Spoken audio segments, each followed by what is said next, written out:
महाराष्ट्राच्या अस्मितेचा विषय असेल, सातत्याने अवहेलना होते आणि आज अचानक कर्नाटकचे मुख्यमंत्री त्यांच्या अंगात भूत संचारलेले आहे. जणू काही महाराष्ट्रामध्ये माणसं राहतच नाहीत. महाराष्ट्राला अस्मिता, स्वाभिमान, हिम्मत, धमक, शक्ती काहीच नाही आहे. कोणी यावं, टपलीत मारावं आणि आम्ही छत्रपती शिवाजी महाराज की जय बोलून नुसतंच गप्प बसायचं, हे आत्तापर्यंत खूप झालं. महाराष्ट्र हा छत्रपती शिवाजी महाराजांना मानतोच, हे काय वेगळं सांगण्याची गरज नाही. आणि त्यांचा अपमान झाल्यानंतर मुळमुळीत प्रतिक्रिया दिल्या जात आहेत. त्या कोणाकडनं दिल्या जात आहेत? ते ज्यांनी त्यांचा अपमान केला आहे त्यांच्याच पक्षातल्या काही लोकांकडनं दिल्या जात आहेत. गेले काही दिवस आपण बघतो आहोत की एकूणच देशामध्ये एक दोन महत्त्वाच्या विषयावरती चर्चा व्हायला पाहिजे आणि ती तशी व्हायला लागलेली आहे. त्यातलाच आजचा मी तिसरा विषय मांडतोय. एक म्हणजे मी काल परवाकडे शिवाजी मंदिरच्या माझ्या छोट्याशा भाषणामध्ये बोललो होतो की आपल्या देशाचे कायदे मंत्री यांनी देशाच्या न्यायालयातील न्यायमूर्तींच्या नेमणुकींवरतीच प्रश्नचिन्ह उभं केलेलं आहे. ती पद्धत ही अपारदर्शक आहे असं त्यांचं मत आहे आणि त्या नेमणुकीचे अधिकार हे पंतप्रधानांकडे पाहिजेत असं ते म्हणालेले आहेत. दुसरी एक केस सुप्रीम कोर्टात सुरू आहे. त्याच्यात निवडणूक आयुक्तांबद्दल कोणी अपील केलेलं आहे त्याच्याबद्दल किंवा चौकशी केली त्याच्याबद्दल न्यायमूर्तींची मतं आपण वाचतो आहोत. आणि न्यायमूर्तींचं मत स्पष्टपणाने ते काल परवाकडे आलेलं आहे की या देशाला सेशनसारखा निवडणूक आयुक्त पाहिजे की वेळ पडलीच तर अगदी पंतप्रधानांवरती जरी कारवाई करण्याची वेळ आली तरी तो मागे हटता कामा नये. आणि मग त्यांनी असं म्हटलेलं आहे, असं मी वाचतोय की निवडणूक आयुक्त नेमण्याची पद्धत सुद्धा तपासायला पाहिजे आणि गरज वाटली तर बदलायला पाहिजे. मग माझं मत आणखीन थोडं पुढचं जे तिसरा मुद्दा जो म्हणालो तो हाच आहे की आजपर्यंत आपल्या देशाला आता 75वा हा स्वातंत्र्य दिन आपण पाहिला. 75 वर्ष आपल्या स्वातंत्र्याला झाली. साधारणतः एक प्रघात आहे की ज्याचं सरकार केंद्रात असतं त्यांचीच माणसं किंवा त्यांच्याच विचारसरणीची माणसं ही देशातल्या विविध राज्यां किंवा सगळ्या राज्यांमध्ये राज्यपाल म्हणून पाठवली जातात. या माणसांची कुवत काय असते, या माणसांची पात्रता काय असते?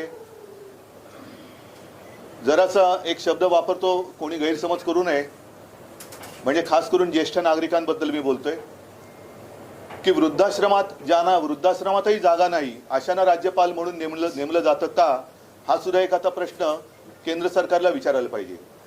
आणि राज्यपाल नियुक्तीचे सुद्धा निकष हे ठरवायला पाहिजेत असं माझं स्पष्ट आणि ठाम मत आहे. राज्यपाल हे आपल्या महामहिम राष्ट्रपतींचे दूत असतात. राष्ट्रपती हे निपक्ष असायला पाहिजेत, ते असतात. आणि त्याचप्रमाणे राज्यपाल सुद्धा हे निपक्ष असायला पाहिजेत.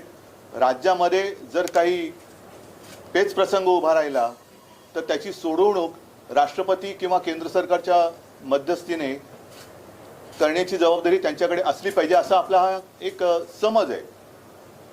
मात्र ज्यांचं सरकार केंद्रात असतं त्यांच्याच विचारसरणीची माणसं ही राज्यात राज्यपाल म्हणून पाठवल्यानंतर राज्यपाल जे काही बोलतात ते मला असं वाटतं गांभीर्याने घेण्याची गरज आहे. कारण आपले राज्यपाल तुम्हाला माहिती आहेत, आता त्यांना मी राज्यपाल म्हणणं हे सोडून दिले कारण राज्यपाल पदाचा मी नेहमी बहुमान करत आलो होतो, यापुढेही करेन. पण कोणीही व्यक्ती केवळ राज्यपाल पदाची झूल त्यांच्यावरती पांघरली म्हणजे लगेच त्यांनी वेडवाकडं काही बोलावं हे मात्र मी आणि आपला महाराष्ट्र काही मान्य करेल असं मला वाटत नाही. आपल्याला सर्वांना आठवत आहे की काही दिवसांपूर्वी आपण इथेच भेटलो होतो. तेव्हा या कोश्यारींनी मुंबई ठाण्यातल्या परिसरातील मराठी माणसाचा अपमान केला होता आणि तेव्हा मी म्हटलं होतं की यांना आता कोल्हापुरी जोडा दाखवण्याची वेळ आलेली आहे. त्याच्यानंतरही हे महोदय थांबले नाहीत. त्यांनी आता छत्रपती शिवाजी महाराजांचा एक जुन्या काळातला आदर्श त्याच्यावरती आमचे कोल्हापूरचे जिल्हा प्रमुख चांगले म्हणालेत की बाप हा बाप असतो, तो जुना आणि नवा कसा काय म्हणणार तुम्ही. त्याच्यामुळे आदर्श हा आमचा आहेच, ते आमचं दैवत आहे. हळूहळू मला असं वाटते की ही जी काही शक्कल आहे ती केवळ या राज्यपालांच्या काळी टोपीतून आलेली नाही आहे. त्याच्या मागे कोण आहे, या सडक्या मेंदूच्या मागील मेंदू कोण आहे हे सुद्धा शोध घेण्याची वेळ आलेली आहे. कारण हळुवारपणाने महाराष्ट्रातल्या आदर्शांचा अपमान करायचा. सावित्रीबाई फुलेंबद्दल पण असेच बोलले होते, पण आपण तेव्हा जाऊ द्या असं होतं कधी कधी, जाऊ द्या असं होतं कधी कधी. सातत्याने अपमान करत राहायचा आणि हळुवारपणाने महाराष्ट्राच्या मनातले, महाराष्ट्राच्या रक्तात भिनलेले आदर्श पुसून टाकून मग आपली जी भाकड म्हणजे त्यांची जे काही नेते मंडळी आहेत त्यांचे आदर्श म्हणून एक प्रतिमा जनतेच्या मनात बिंबवण्याची आणि ठसवण्याची ही त्यांची जी काही सतत चाललेली वृत्ती आहे किंवा चाल आहे, हिचा आम्ही निषेध तर केलेलाच आहे. गावोगावी त्यांच्या प्रतिमेला जोडे मारलेत, कोणी तर मी असं पाहिलं त्यांचं म्हणजे एक धोतर घेऊन जाळलं वगैरे, ह्या सगळ्या गोष्टी झाल्या. आता हे महाराष्ट्राच्या अस्मितेशी खेळत आहेत. महाराष्ट्रातले उद्योग हे गुजरातमध्ये घेऊन गेले. महाराष्ट्राचं मंत्रिमंडळ, काल तर मी असं ऐकलं की कॅबिनेट मीटिंग, मी सुद्धा मुख्यमंत्री होतो, अपवादात्मक परिस्थितीमध्ये ही पुढे ढकलली जाते. तशी काल काय अपवादात्मक परिस्थिती होती? तर अपवादात्मक परिस्थिती की यातले बरेचशी लोक हे गुजरातमध्ये प्रचाराला गेले. म्हणजे यांना महाराष्ट्र उघड्यावर पडले त्याची खंत नाही, महाराष्ट्राच्या अस्मितेचा, महाराष्ट्राच्या दैवताचा अपमान होतोय त्याची खंत नाही आहे, त्याची चिंता नाही. मग काहीतरी गोलमाल उत्तर द्यायचं आणि वेळ मारून न्यायची. त्यात आणखीन भर म्हणजे ज्या विचारसरणीची मी व्यक्ती म्हणालो त्याच विचारसरणीचे म्हणजे भाजपाचे प्रवक्ते, ते कोण त्रिवेदी का काय, सुधांशू, म्हणजे एकदम असं खोकल्यासारखं वाटतं सुधांशू, तर ते त्यांना एक उबळ आली आणि ते पण काहीतरी बोललेले आहेत. म्हणजे हा, मी आता पक्षाबद्दल बोलावं का त्यांच्या विचारसरणीबद्दल बोलावं हा शोध तुम्ही आणि आम्ही सगळ्यांनीच घ्यायला पाहिजे.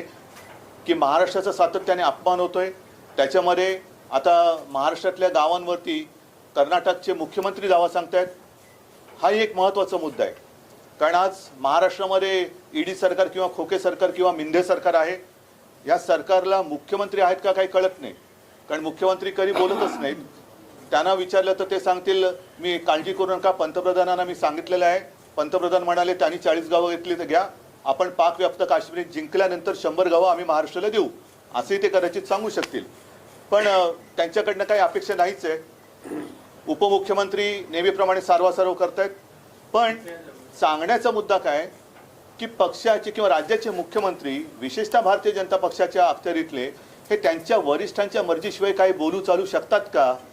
आणि ते जर नसेल तर मग बोंबईच ना, बोंबई जे काय बोललेत हे त्यांच्या वरिष्ठांच्या परवानगीशिवाय बोललेत का?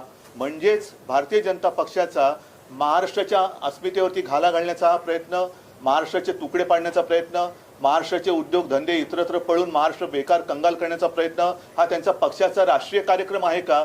याचं उत्तर त्यांनी दिलं पाहिजे. आणि मला असं वाटतं बरेच जण, आज पवारसाहेब पण बोललेत, स्वतः उदयनराजे बोललेत, संभाजीराजे पण बोलतायत, आणखीन सगळेच बोलतायत. आता वेळ आलेली आहे की जर ह्या राज्यपालांना हटवलं गेलं नाही तर या महाराष्ट्रद्रोह्यांचा विरोध तमाम महाराष्ट्रप्रेमींनी एकत्र येऊन केला पाहिजे. आणि या 2-4 दिवसामध्ये आपण वाट बघूया. मी तमाम महाराष्ट्रप्रेमींना आवाहन करतोय, आवाहन म्हणजे विनंती करतो आहे की हे असंच चालत राहिलं तर आपल्या डोळ्यात देखत आपल्या या शूरवीर म्हटल्या जाणाऱ्या राज्याची ही अब्रू किंवा अब्रूची लखतरं ही वेशीवरती ही टांगतायत आणि ती आपल्याला नुसतं बघत बसावी लागतील. म्हणून आपण आत्ताच वेळ आहे सगळ्यांनी एकत्र येऊन एक खणखणीत आणि दणदणीत इंगा या महाराष्ट्रद्रोह्यांना हा दाखवलाच पाहिजे. मग त्याला महाराष्ट्र बंद करायचं आहे, मोर्चा काढायचा आहे, काय करायचं आहे ते या सगळे जे महाराष्ट्रप्रेमी आहेत, मग मी पक्ष वगैरे बाजूला ठेवून सगळ्यांना आवाहन करतोय. अगदी भारतीय जनता पक्षातले महाराष्ट्रप्रेमी लोक जरी सोबत आले तरी त्यांना सुद्धा मी आमंत्रण देतोय की तुम्ही या. कारण पक्षीय राजकारणात जर आपली अस्मिता आणि राज्य चिरडलं जाणार असेल तर मग आपण मात्र छत्रपतींचं नाव घ्यायला नालायक आहोत. म्हणून या 2-4 दिवसामध्ये या सगळ्यांना मी बोलवतोय, सगळ्यांनी एकत्र यावं. आणि केंद्राला सुद्धा सांगतोय की हे चाळे आता बस झाले. आपण इकडे जे सॅम्पल पाठवलेले आहे त्या सॅम्पलला परत त्याच्या घरी पाठवा.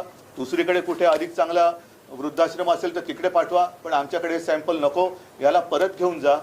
नाहीतर आम्हाला काही ना काहीतरी म्हणतोय ह्याचा अर्थ जेव्हा काही करू तेव्हा लक्षात येईल, पण आंदोलन केल्याशिवाय आम्हाला स्वस्थ बसता येणार नाही. म्हणून परत एकदा या गोष्टीचा नुसता निषेध असो किंवा हे स्लिप ऑफ टंग असं नाही आहे. ही स्लिप ऑफ टंग एकदाच होऊ शकते, सारखी होऊ शकत नाही. आणि मी जी तुम्हाला आता काही 2-3 गोष्टी सांगितल्या त्याचा जर का विचार केला तर मला असं वाटतं की हीच वेळ आहे, आत्ताच वेळ आहे. कारण आत्ता ही वेळ जर का गेली तर आपला महाराष्ट्र, यांनीच जाहिरात केली होती ना कुठे नेऊन ठेवलंय महाराष्ट्र माझा, तर हे महाराष्ट्र आपला कुठे नेऊन ठेवतील याचा आपल्याला अंदाज सुद्धा लागणार नाही. म्हणून परत एकदा सगळ्यांना, जे महाराष्ट्रप्रेमी आणि या महाराष्ट्रद्रोह्यांचे जे विरोधक आहेत कारण महाराष्ट्रातील विरोधी पक्ष असं मी मानत नाही, महाराष्ट्र विरोध्यांचा विरोधी जो कोणी आहे, महाराष्ट्रप्रेमी जे आहेत त्यांना सगळ्यांना एकत्र येण्याचं मी एक आवाहन करतोय आणि त्याची वाट बघतोय. ना तर शिवसेनेला जे पाहिजे ते करणारच आहे. जर सगळे पक्ष एकत्र येऊन माझं मत आहे की काहीतरी एक मोठं महाराष्ट्रात राज्यव्यापी असं काहीतरी आपल्याला केलं पाहिजे. म्हणजे दंगा फसाद नव्हे तर एक शांततापूर्ण महाराष्ट्र बंद असेल किंवा आणखीन काही असेल की जेणेकरून केंद्र सरकारला पण कळलं पाहिजे की महाराष्ट्र हा लेच्यापेचांचा प्रदेश नाहीये.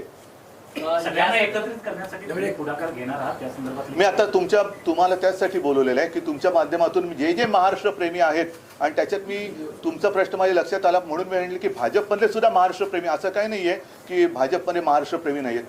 भाजपमध्ये सुद्धा काही महाराष्ट्रप्रेमी जरूर आहेत. तुम्ही केला की वारंवार ही वक्तव्य करतात, तर या वारंवार वक्तव्यांचा आपण काही कायदेशीररित्या कारवाई केली पाहिजे असं हे बघा. आता कायदेशीर कारवाईबद्दल मी बोललो ना की जिथे न्यायमूर्तींच्या नेमणुकीबद्दल देशाचे कायदा मंत्री शंका उपस्थित करतायत, हा एक मोठा गंभीर विषय आहे, फारच गंभीर आहे आणि त्याची दखल न्यायालयाने घ्यायलाच पाहिजे. ती मला वाटते ते घेत आहेत. कारण केंद्राचे आपले केंद्रीय कायदा मंत्री जर असं म्हणत असतील तर मग आपण न्याय मागायचा कोणाकडे? कारण ती जी एक तो न्यायवृंद त्याला एक शब्द आहे किंवा कोलोजियम, हीच पद्धत त्यांना रद्द करून जर न्यायमूर्तींच्या नेमणुका सुद्धा त्यांना करण्याचे अधिकार, जसं निवडणूक आयुक्तांबद्दल जे काय आता न्यायालयाने प्रश्न उपस्थित केले, तसंच मुख्य न्यायाधीश असो इतर न्यायाधीश असो यांची सुद्धा नेमणुकीचे अधिकार केवळ पंतप्रधानांकडे द्यायचे असतील तर मग त्याच्यापेक्षा न्यायालय बंद केलेली बरी. आणि म्हणूनच मला वाटतं की न्यायालय सुद्धा जागरूक आहे. न्यायदेवता आपण आंधळी म्हणतो पण ती काही बहिरी नसते. हे सगळे शब्द ती ऐकते आणि याच्याबद्दल सुद्धा न्यायदेवता काय इलाज करायची ती करेल. राहुल साहेबांची सिक्युरिटी काढून घेतली, त्यांच्या घराची रेकी केली जाते, पण आता हा नवीन पायंडा पडलाय का महाराष्ट्रात की सत्ता असली की विरोधकांच्या सिक्युरिटी काढून घेणं? मला असं वाटतं जेव्हा आमची सत्ता होती आणि ती जेव्हा परत येईल त्यावेळेला आम्ही पूर्णपणे ही व्यवस्था जी आहे, सुरक्षा व्यवस्था, ही पोलिसांच्या गुप्तचर यंत्रणेवरती सोपवली होती की ज्यांना सुरक्षेची आवश्यकता आहे त्यांना सुरक्षा जेवढी आवश्यक आहे तेवढी दिली गेलीच पाहिजे. अनावश्यक सुरक्षा हा भाग वेगळा आहे. पण संजय राऊतबद्दल मला नाही वाटत कोणी असं म्हणेल की याला अनावश्यक सुरक्षा होती. पण जिथे संजय राऊतांच्या वाईटावरतीच टपलेली लोक आहेत तिकडे सुरक्षा काढल्यानंतर जर काही घडणार नाही, पण घडलं तर ती जबाबदारी त्यांची राहील.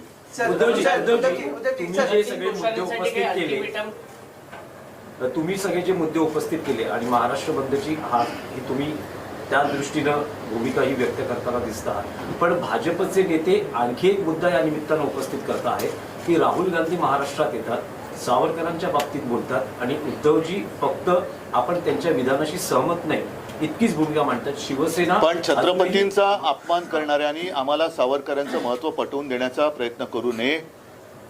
आणि म्हणून मला असं वाटतं की सावरकरांचा अपमान झालं होती, आम्ही सुद्धा गप्प राहिलो नाही. मी तत्काळ प्रेस घेऊन त्यांना सांगितलं. नंतर राहुल गांधींनी तो विषय टाळला. मात्र त्यावेळेला जसे हे अंगावर आले होते तसे अंगावर यांच्या का नाही जात? आता कोणालाही जोडे मारणार? नाही, मला एक फक्त मी सांगतो ना, साहेबांनी जे सांगितलं आहे त्याच्यावरती तुमचं एक फक्त जोडतो की उद्धवजींनी तर इशारा दिलाच होता, पण शिवसेनेकडून महाविकास आघाडीला तडे पडतील असं स्वतः बोललेले. हा, म्हणजे हे शिवसेना पक्षप्रमुखांच्या वतीनं बोललो की आम्हाला परवा नाही अशा प्रकारच्या वक्तव्यामुळे महाविकास आघाडीला तडे पडतील, ऐक्य धोक्यात येईल आणि मी सहन करणार नाही.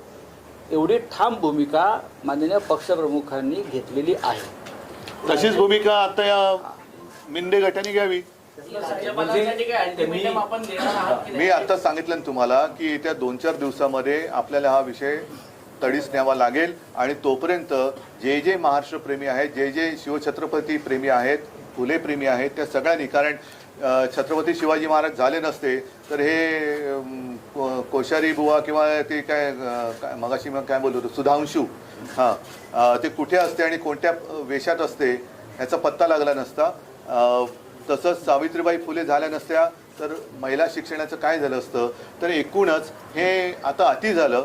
ज्याला काही आगापिछा नाही अशी लोक राज्यपालपदी नेमली जात आहेत आणि राज्यपाल पदाची अवहेलना होते. पर्यायाने महाराष्ट्राची होते. अरे इतना सब दिल्ली में क्या आज का है छत्रपति शिवाजी महाराज को लेकर और नहीं, मैंने जैसे अभी अभी कहा कि पिछले कुछ दिनों में हम लगातार ये देख रहे हैं कि महाराष्ट्र का अपमान होते जा रहा है. एक तो जब से ये मिंदे सरकार महाराष्ट्र में आई है उसके बाद लगातार सिलसिला जारी है कि महाराष्ट्र से एक एक करके उद्योग बाहर जा रहे हैं. उद्योग बाहर जा रहे हैं, इसमें कमी पड़ रही है. इसलिए हमारे जो राज्यपाल महोदय, मैं उनको राज्यपाल महोदय नहीं कहूँगा आपसे, क्योंकि राज्यपाल पद का आदर करना चाहिए और जिसका आदर मैं करता हूँ, लेकिन इस व्यक्ति कोश्यारी बार बार महाराष्ट्र के खिलाफ या महाराष्ट्र का अपमान करते जा रही है. कुछ दिनों पहले उन्होंने हमारे सावित्रीबाई फुले के बारे में कुछ गलत कहा. उसके पहले मुंबई ठाणे में रहने वाले मराठी लोगों का अपमान किया. और अब तो हद हो गई. हमारे जो दैवत है छत्रपति शिवाजी महाराज, उनको उन्होंने पुराने आदर्श कर कर उनका उल्लेख किया. ये पुराना आदर्श क्या होता है? और इसलिए हमारे जो जिला प्रमुख है, मुझे लगता है कोल्हापुर के जिला प्रमुख, उन्होंने एक अच्छा मिसाल दिया. उन्होंने कहा बाप तो बाप होता है, नया बाप पुराना बाप ये क्या चीज़ होती है? तो ऐसे जो लोग होते हैं इनको तुरंत यहाँ से हटाना चाहिए. और मैंने जैसे कहा कि अब एक दो विषय पर विवाद या चर्चा हो रही है. जैसे हमारे देश के लॉ मिनिस्टर है किरण रिजिजू, उन्होंने तो आशंका जताई है कि जो भी हमारे जस्टिस होते हैं उनकी नियुक्ति होती है उसके लिए कोलोजियम होता है. उसके ऊपर उन्होंने आशंका जताई है कि ये इसमें अपारदर्शिता है और वो अधिकार प्राइम मिनिस्टर को होने चाहिए. मतलब ये जो पूरी संस्था है, न्याय संस्था, वो भी अपने हाथ में वो लेना चाहते हैं, जिसका विरोध तो होना चाहिए और उसके ऊपर कार्रवाई कोर्ट तो करेगी. साथ ही साथ और एक विवाद चल रहा है, एक केस चल रही है सुप्रीम कोर्ट में इलेक्शन कमिश्नर के बारे में. और उसमें हमारे जो न्यायमूर्ति साहब है उन्होंने कहा है कि ये इलेक्शन कमिश्नर कैसे उनको नियुक्त किया जाता है उसके ऊपर भी एक चर्चा होनी चाहिए. उसकी कुछ तो सिस्टम होनी चाहिए. और इसी तरीके से गवर्नर या राज्यपाल कौन नियुक्त करता है, क्या क्राइटेरिया है? अब तक तो ऐसे माना जाता है और हमने देखा है कि जिसकी सरकार केंद्र में होती है वो उनके मर्जी से उनके व्यक्ति अलग अलग राज्य में भेजते हैं.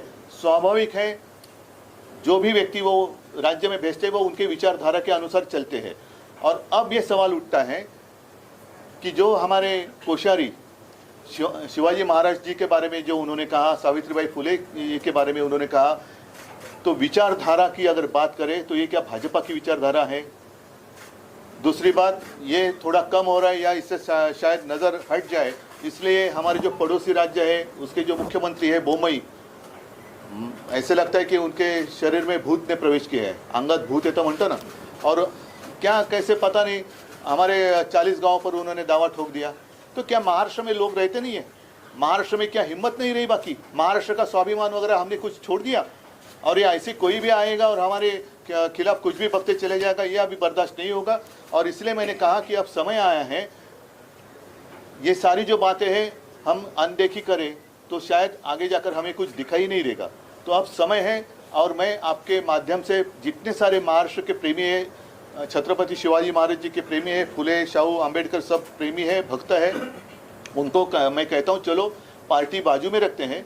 अगर हमारा राज्य रहेगा तो हम रहेंगे. देश तो बड़ा है, देश तो रहना ही चाहिए, लेकिन राज्य की अस्मिता, राज्य का स्वाभिमान, उसको अगर ठेस पहुंचती है तो हमें इकट्ठा आकर उसका विरोध करना चाहिए. और कुछ दिन इंतज़ार करेंगे, 2-5 दिन इंतज़ार करेंगे. अगर ये जो पार्सल है वो आया था अमेज़ॉन से, वो अमेज़ॉन से वापस जाए तो अच्छा है, नहीं तो उसको वापस भेजना पड़ेगा. और नई कोई काबिल व्यक्ति महाराष्ट्र में इस स्थान पर आनी चाहिए, अन्यथा हमें कुछ ना कुछ करना पड़ेगा. जैसे महाराष्ट्र बंद की बात हो या विराट मोर्चे की बात हो, या देखा जाएगा, सबको साथ में लेकर हम तय करेंगे.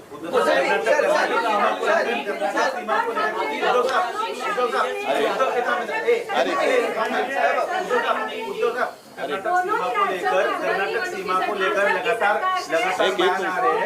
एक मिनट आएगा ना. कोल्हापुर से लेकर अक्कलकोट भी मांग रहे हैं, जबकि कुछ गांव मांग रहे हैं. अब केंद्र में और राज्य एक मिनट दोहराइए को लेकर वहाँ के मुख्यमंत्री लगातार बयान दे रहे हैं.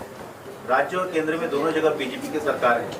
नहीं, राज्य में भी भाजपा की ही सरकार है. अरे एक करके पूछिए ना. हाँ, इस पूरे मामले को लेकर आप कैसे इसको देखते हो? नहीं, मैंने कहा ना कि हमारे यहाँ तो मुख्यमंत्री पहचान कौन जैसे है, मुख्यमंत्री कौन, और लगातार ये उप मुख्यमंत्री कुछ बातें करते जा रहे हैं।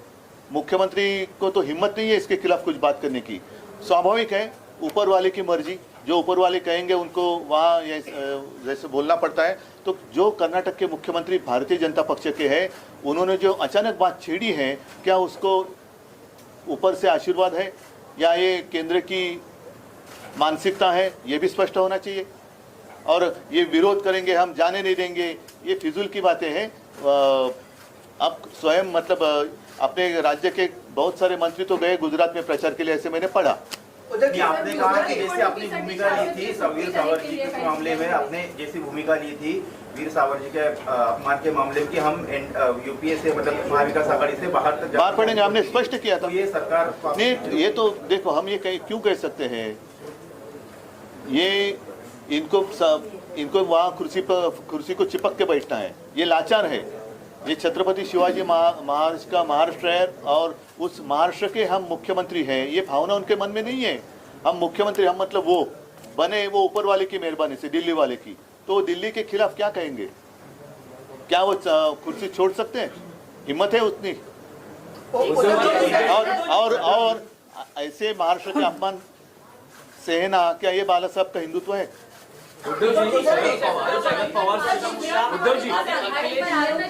सुट्टी जाहीर करण्यात आली आहे त्याविषयी गुजरात निवडणुकीसाठी नाही, मला कळतच नाही की हे महाराष्ट्राचे मुख्यमंत्री आहे, महाराष्ट्र सरकार आहे का गुजरात सरकार आहे. मला गुजरातबद्दल आदर आहे. गुजराती जे इथे खूप राहतात, वर्षानुवर्ष पिढ्यानपिढ्या राहतात, त्यांच्याबद्दल मला आदर आहे. पण असा काय प्रकार आहे? महाराष्ट्राच्या निवडणुकीच्या वेळेला कर्नाटकात सुट्टी असते का? मध्य प्रदेशमध्ये असते का? हा कोणता नवीन प्रकार? उद्या पाकिस्तानच्या निवडणुकीसाठी पूर्ण देशात सुट्टी जाहीर करतील, काय सांगावं? पवार साहेब सीमावादावर महाविकास आघाड़ी पर आरोप लगाया कि महाविकास आघाड़ी ने जब श्रद्धा ने शिकायत की थी पुलिस ने महाविकास आघाड़ी सरकार के दौरान क्या? श्रद्धा वालकर नहीं, ठीक है, ये विषय बड़ा है, अलग है, गंभीर है. इस विषय में आप मत लइए, अलग से इसके ऊपर बात